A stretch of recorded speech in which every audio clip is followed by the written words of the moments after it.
নমস্কার, আমি মৌমিতা। আপনারা দেখছেন মৌমিতার রান্নাঘর। মৌমিতার রান্নাঘরে আপনাদের সবাইকে স্বাগত জানিয়ে আজ নতুন একটা রেসিপি নিয়ে চলে এসেছি, ডিম ভাপা। দেখুন আমি ডিম ভাপাটা কীভাবে তৈরি করি। ফার্স্টে আমি ডিমগুলোকে সেদ্ধ করে নিয়েছি, প্রেশার কুকারে নিয়েছি যাতে ডিমটা তাড়াতাড়ি সেদ্ধ হয়, এবং 2 থেকে 3টে সিটি দিলেই আমার সেদ্ধ কমপ্লিট। এরপরে একটা প্লেটের উপরে দেখুন ডিমগুলোকে আমি স্লাইড করে চাকু দিয়ে কেটে নিয়েছি। তার মধ্যে দিয়ে দেব লঙ্কা গুঁড়ো, হলুদ, লবণ, গোলমরিচ গুঁড়ো দিয়ে হালকা করে মাখিয়ে নেব হাতের সাহায্যে। তারপরে দিয়ে দেব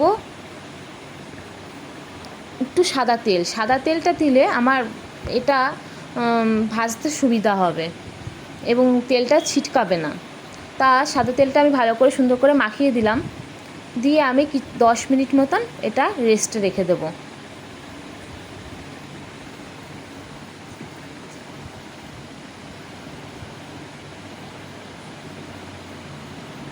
এরপরে আমি মিক্সিতে কিছু জিনিস মিক্সড করে নেব। দেখুন সাদা সর্ষে নিয়েছি, লাল সর্ষে, পোস্ত, কাঁচা লঙ্কা, 4 কোয়া রসুন, এইগুলোকে মিক্সিতে ভালো করে মিক্সড করে নেব। করা হয়ে গেলে তাতে আবার কিছুটা লবণ দিয়ে আবার মিক্সিতে মিক্সড করে নেব।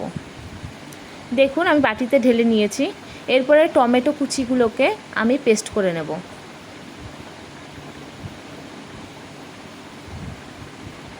পেস্ট হয়ে গেলে বাটিতে ঢেলে নিলাম।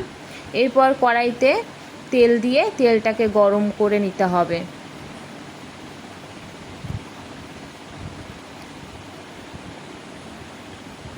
তেলটাকে গরম করা হয়ে গেলে যে ডিমগুলোকে আমি স্লাইড করে কেটে নিয়েছিলাম সেইগুলোকে উল্টো পিঠ করে ভেজে দেব, কারণ না হলে আমি অপর পিঠটা আগে যদি ভাজতাম তাহলে পরে ডিম থেকে কুসুমটা বের হয়ে যাবে। সেজন্য আমি অপর পিঠটা আগে, কুসুমের দিক যেটা আছে সেই দিকটা আমি ভেজে নেব।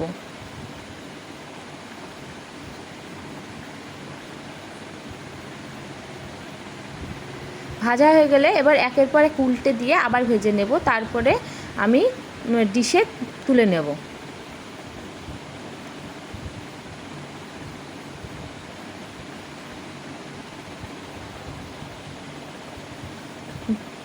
দেখো এবার আমার তোলা কমপ্লিট।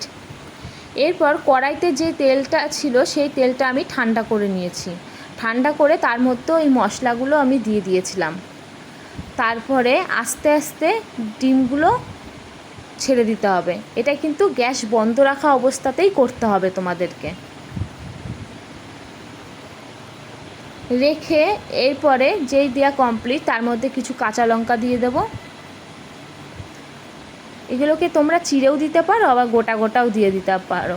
যদি ঝাল বেশি খায় কেউ তাহলে গোটা চিড়ে দেবে, আর যদি না ঝাল কেউ খায় তাহলে গোটা দিয়ে দেবে। এরপর দিয়ে একটা থালা দিয়ে ঢেকে দিতে হবে। ঢেকে দিয়ে 15 মিনিট রান্না করে নিতে হবে। তারপরে 15 মিনিট পরে আমি থালাটা তুলে নিয়ে ঢাকনাটা তুলে নিলাম। তুলে নেওয়ার পরে এর মধ্যে দিয়ে দেবো একটু চিনি এবং লাস্টে নামানোর আগে কিছুটা সর্ষের তেল।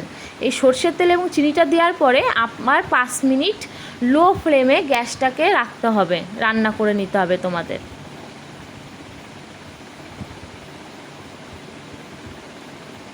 পাঁচ মিনিট হয়ে গেল। 5 মিনিট পরে আবার নামিয়ে দিলাম। নামিয়ে রেখে আবার 5 মিনিট তোমাকে ওই ঢাকনা দিয়ে রেখে দিতে হবে। দেখো আমার ঢাকনা দিয়ে রাখা কমপ্লিট। এরপরে আমি ডিমগুলোকে এক এক করে বাটিতে তুলে নেব।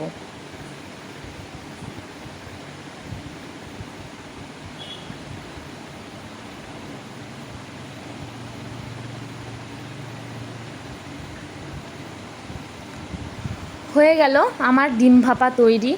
যদি ভালো লেগে থাকে like, comment, subscribe please. Thank you.